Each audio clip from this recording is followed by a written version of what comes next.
Super morning to all. How are you, student? I hope you all are good and healthy. Now, welcome to our class. Today, we are going to see eponymous and euphemistic word for 8th standard. So இன்றைக்கி grammar டாப்பிக்கில் நம்ம என்ன பார்க்க போகிறோம் அப்படின்னா ஒரு டிஃப்ரெண்ட்டான ஒரு டாபிக், அதாவது eponymous word and euphemistic word. Okay student, now let us see into the topic. First நம்ம என்ன டிஸ்கஸ் பண்ண போகிறோம் அப்படின்னா எப்பானிமஸ் வேர்ட். ஸோ எப்பானிமஸ் வேர்ட்னா என்ன அப்படின்னா, அந்த வேர்டு, அதாவது நம்ம பார்க்க போகிற அந்த எப்பானிமம் வேர்டு வந்து யாரால் அந்த வேர்ட் வந்து நமக்கு வந்துச்சு, அதோட ஒரிஜினல் என்ன அப்படின்றத பற்றி தான் நம்ம இந்த கிளாஸில் டிஸ்கஸ் பண்ண போகிறோம். So the word whose origin is traced to individual are known as eponymous word. அதாவது யாரோட நேம்லேருந்து நமக்கு இந்த வேர்ட் கிடச்சிருக்கு, ஸோ அதை பற்றி தான் டிஸ்கஸ் பண்ண போகிறோம். ஸோ ஃபஸ்ட்டு நமக்கு எப்பானிம் வேர்ட் கொடுத்துருக்காங்க, அதோட மீனிங், அதோட ஒரிஜின், அதாவது ஒரிஜினலாக அந்த நேம் யார்கிட்டேருந்து நமக்கு வந்துச்சு, அப்படி யார் டிஸ்கவர் பண்ணது அப்படின்றத பற்றி டிஸ்கஸ் பண்ணலாம். ஃபஸ்ட்டு பார்த்திங்கன்னா கொலம்பியா. ஸோ நமக்கு தெரியும் கொலம்பியா அப்படின்றது யார் கண்டுபிடிச்சா அப்படின்னு. ஃபஸ்ட்டு அதோட மீனிங் பார்த்தோம் அப்படின்னா, a South American country and the name of many cities around the world. இது வந்து ஒரு சவுத் அமெரிக்கன் கண்ட்ரி. ஸோ இந்த கொலம்பியா அப்படின்ற நேம் வந்து எப்படி வந்துச்சு, இதோட ஒரிஜினல் நேம் என்ன, யாரால் வந்துச்சு அப்படின்னு பார்த்தோன்னா, கிறிஸ்டோபர் கொலம்பஸ் அப்படின்றவர் வந்து the Italian discover of the America in 1492.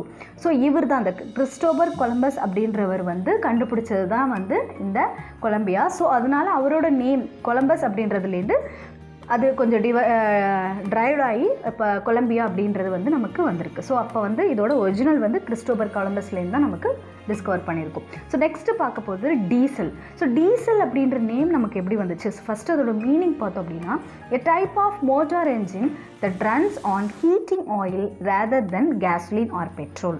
So diesel அப்படின்றது வந்து ஒரு மோட்டார் என்ஜின் ரன் ஆகிறதுக்காக யூஸ் ஆகக்கூடியது. ஸோ இந்த நேம் எப்படி வந்துச்சு அப்படின்னு பார்த்தோன்னா, ருடல்ஃப் டீசல் அப்படின்றவர் the German mechanical engineer who invented it. So இந்த ஜெர்மன் மெக்கானிக்கல் இன்ஜினியர் வந்து கண்டுபிடிச்சது தான் வந்து இந்த டீசல். ஸோ அவரோட நேம் வந்து ருடல்ஃப் டீசல் அப்படின்றதுனால அவரோட நேமில் பாதியை வந்து நம்ம டீசல் அப்படின்னு சொல்லி நமக்கு வச்சுருக்கோம். ஓகேவா, இட்ஸ் கிளியர். ஸோ நெக்ஸ்ட் நம்ம பார்க்க போகிறது மார்ச். ஸோ இந்த மார்ச்னால் நமக்கு தெரியும் month, the third month of the Gregorian calendar between February and April. So ஃபெப்ரவரிக்கும் ஏப்ரலுக்கும் பிட்வீனில் இருக்கக்கூடிய மந்த்து தான் வந்து பார்த்திங்கன்னா தேர்ட் மந்த்து தான் வந்து மார்ச். ஸோ இதோட ஒரு ஒரிஜினல் எப்படி வந்துச்சு அப்படின்னா, the Mars the Roman god of war, அதாவது ரோமன் கடவுள், அதோட நேம், அவரோட நேம் தான் வந்து மார்ஸ்.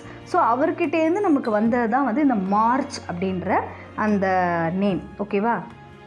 ஸோ நெக்ஸ்ட்டு பார்க்க போகிறது ஆஸ்கார். ஸோ அந்த ஆஸ்கார் என்ன அப்படின்னா ஒரு அவார்டு அப்படின்றது தெரியும், the annual award for the best performance by the academic of motion picture art and சயின்ஸ்க்காக, ஒரு ரொம்ப பெஸ்ட்டான பிக்சருக்காக நம்ம கொடுக்கக்கூடிய ஒரு அவார்டு தான் வந்து ஆஸ்கார் அவார்ட், பெஸ்ட் பர்ஃபார்மன்ஸ்க்காக கொடுக்கக்கூடிய அவார்டு. ஸோ இதோட நேம் எப்படி வந்துச்சு, டெரைவ் ஆச்சு அப்படின்னு பார்த்தா, this name originated from Oscar Pierce, US wheat farmer and fruit grower.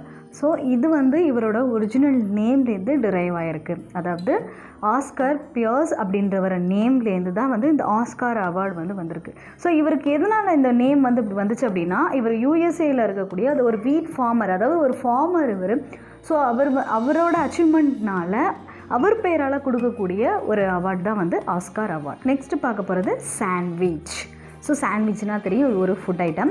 So இதோட மீனிங் பார்த்தோன்னா, food on a slice of bread or between two slices eaten with the hand, அதாவது ஒரு ஸ்லைஸாக கட் பண்ணி சாப்பிடுவோம், அப்படி இல்லைன்னா ரெண்டு பீஸ்க்கு நடுவில் ஏதாவது வச்சு சாப்பிட்றது தான் ஒரு சாண்ட்விச் ஐட்டம். ஓகே, ஏதாவது சாண்ட்விச் வச்சு சாப்பிடக்கூடிய ஒரு நல்ல ஒரு ஸ்நாக்ஸ்ன்னு சொல்லலாம். ஸோ இந்த நேம் எப்படி வந்துச்சு, John Montagu, 4th Earl of Sandwich, an English aristocrat after whom Captain James Cook also named the Sandwich Island.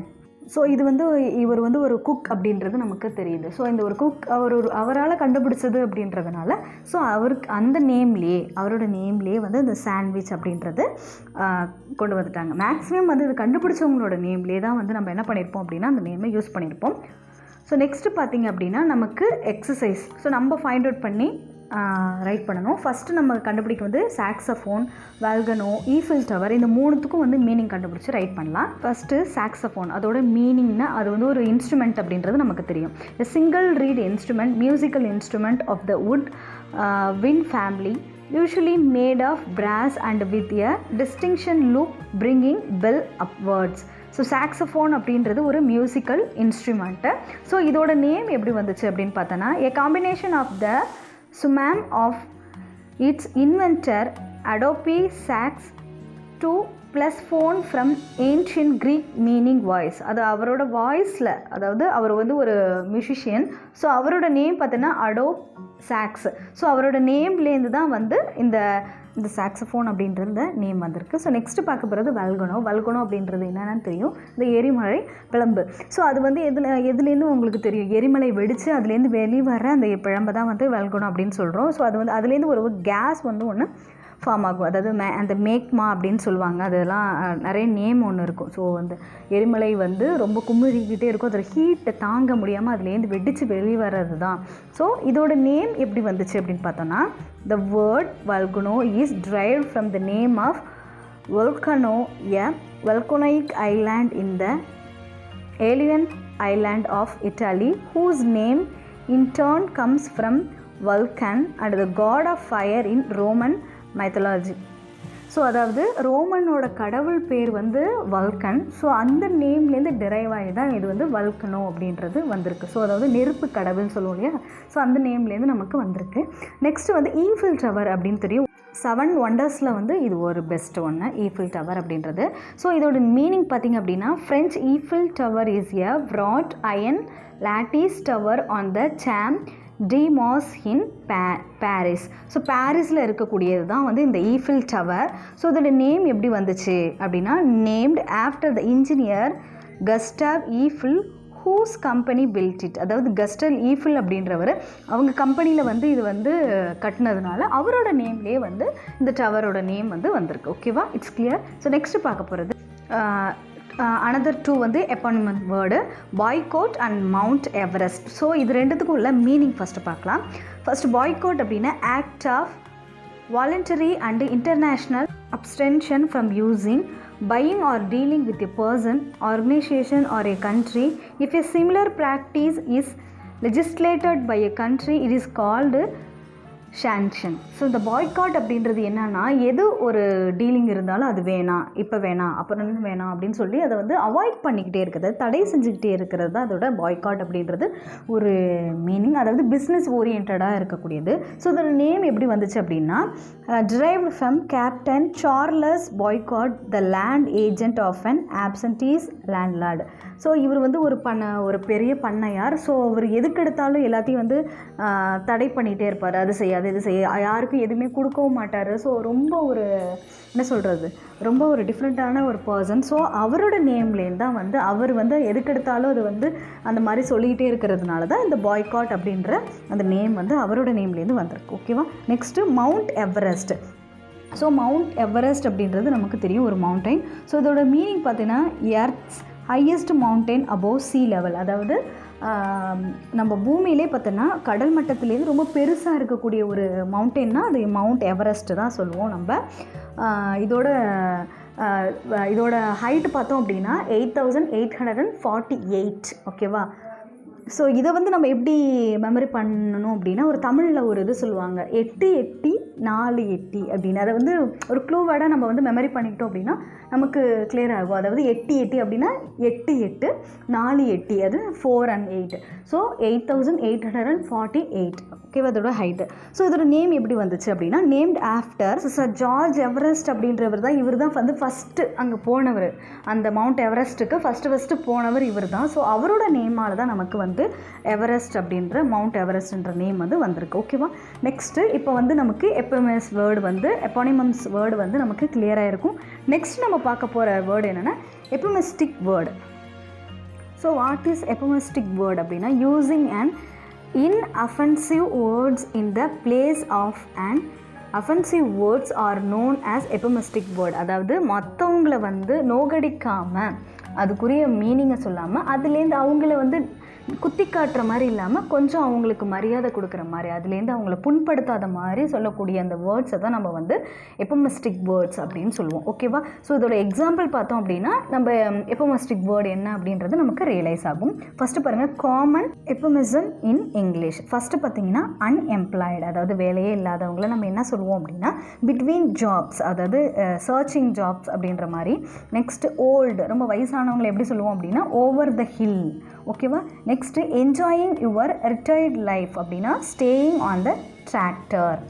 So அதாவது என்ஜாயிங் ஒரு ரிட்டையர்ட் லைஃப், உங்கள் ரிட்டையர் ஆனதுக்கப்புறம் வந்து நல்லா என்ன சொல்கிறது, லைஃப்பை என்ஜாய் பண்ணுங்கள் அப்படின்னும் போது நம்ம ரிட்டையர்மெண்ட் ஆனாலே நமக்கு ஒரு மாதிரி இருக்கும் இல்லையா, நம்ம இவ்வளோ நாள் வேலை பார்த்துட்டு நம்ம வீட்டில் இருக்க சொன்னால் எப்படி இருக்கும். ஸோ அந்த மாதிரி இருக்கிற ஸ்டேஜில் அவங்கள வந்து அப்படி சொல்லாமல் ஸ்டேயிங் ஆன் த டிராக்டர் அப்படின்னு சொல்கிறோம். நெக்ஸ்ட்டு டைடு, இறந்துட்டாங்கன்னு சொல்லாமல் பாஸ்ட் அவே அப்படின்னு சொல்கிறோம். நெக்ஸ்ட்டு ஸ்டுப்பி, முட்டாள் அப்படின்னு நம்ம சொல்லாமல் என்னென்னா இன்டலெக்சுவலி சேலஞ்ச்டு, அதாவது எதையுமே கண்மூடித்தனமாக செய்யாமல் எடுத்தோம் கவுத்தோம் செய்யாமல் கொஞ்சம் இப்படி செய்கிறவாங்க அப்படின்னு சொல்லி நம்ம சொல்கிறது. நெக்ஸ்ட்டு வந்து பார்த்திங்கன்னா ஸ்லோ லேர்னர்ஸ், படிக்காதவங்க, மக்கு பசங்க அப்படின்னு சொல்லாமல் என்ன சொல்லுவோன்னா லேட் ப்ளூமர்ஸ், சீக்கிரமாக வந்து அவங்க வந்து கற்றுப்பாங்க எல்லாத்தையும் அப்படின்ற மாதிரி. ஓகேவா? ஸோ அவங்கள நேராக புண்படுத்தாமல் அவங்களுக்கு நல்ல விதமாக அதுவே அவங்கள புண்படுத்தாத மாதிரி நம்ம சொல்லக்கூடிய அந்த வேர்ட்ஸை தான் நம்ம எபோமிஸ்டிக் வேர்ட்ஸ் அப்படின்னு சொல்கிறோம். ஸோ நமக்கு இப்போ புக் பேக் எக்ஸசைஸில் பார்த்திங்க அப்படின்னா ஒரு 5 வேர்ட்ஸ் கொடுத்துருக்காங்க. அதாவது deaf or hard of hearing, deaf காது கேட்காதவங்க. நெக்ஸ்ட்டு வந்து மென்டலி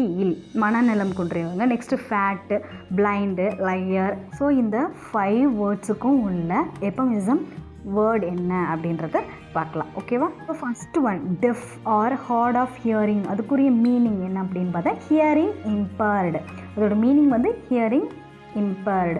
நெக்ஸ்ட்டு மென்டலி இல் அப்படின்னா அதுக்குரிய வேர்டு என்னன்னு பார்த்தீங்கன்னா மென்டலி சேலஞ்ச்ட் பர்சன். ஓகேவா? நெக்ஸ்ட்டு ஃபேட்டாக உள்ளவங்களை எப்படி சொல்லணும் அப்படின்னா பிக் பாக்ஸ்டு இல்லைனா ஃபுல் ப்ளவுன் அப்படின்னு சொல்லலாம். ஓகேவா? நெக்ஸ்ட்டு பிளைண்ட், கண்ணு தெரியாதவங்க அப்படின்னும் போது விஷுவலி சேலஞ்ச்டு அப்படின்னு. நெக்ஸ்ட்டு லையர் அப்படின்னா எக்கனாமிக்கல் வித் ட்ரூத். ஸோ இந்த எபோமிசம் வேர்ட் மட்டும் பார்த்திங்கன்னா ஒரு வார்த்தைக்கு கிட்டத்தட்ட 10, 100 மீனிங் கூட நம்ம சொல்லலாம், எப்படி வேணாலும் நம்ம சொல்லலாம். ஸோ இதோட வந்து கரெக்டான ஆன்சர் மட்டும் நம்ம கரெக்டாக ஃபைண்ட் அவுட் பண்ண முடியாது, இதுக்கு நிறைய மீனிங்ஸ் இருக்குது. ஸோ எப்படி வேணாலும் நம்ம சொல்லலாம். ஸோ அதனால் நிறைய ஆப்ஷனல் இருக்குது. ஸோ இங்கே வந்து நான் 1 மட்டும்தான் கொடுத்துருக்கேன். ஸோ நீங்களும் வந்து நிறையா நெட்டில் சர்ச் பண்ணி கூட நீங்கள் என்ன பண்ணலாம் அப்படின்னா ரைட் பண்ணிக்கலாம். It's clear children. Okay student, I hope you all are understand this grammar topic, eponymous and euphemistic word. Thank you all and be safe. See you in the next class.